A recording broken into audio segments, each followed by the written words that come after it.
жакта? Мен фигура карап. Бүгүн кимиси менен свидание барасың? Ушуга дагы приложение кылайын деп атасың ба? Конечно. Система иштеп атпайбы? Негизи мындай да, эркектер деген охот. Саят азыр, саят. Аял деген үйдүн куту. Эмне? Эркек кылган нерсени аял кыла албайт дейм. Алы жетпейт. Чындыктын сырын билейин деп келдиңерби? Азыр мен сенден көрө курсам, сен оюңду башкача жүрүп баштайсың аялдар жөнүндө. Макулбу? Эркекчи.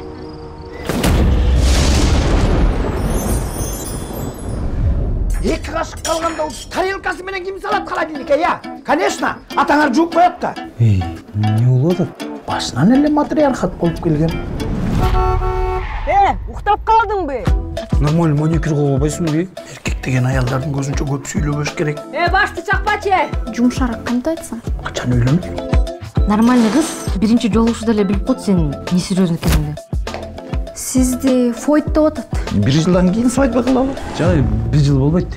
Эртелетеличи бир аз. Баазы сүйлөшүп келгенбиз. На крайняк ажырашып кетесиңби? Менден аттасаң, эч качан үйлөнбөйсүң. Эми матриархат дегенчи эркектерди басынтууга жасалган да. Үйдү карачы. Евроремонт. Карачы. Теплый пол.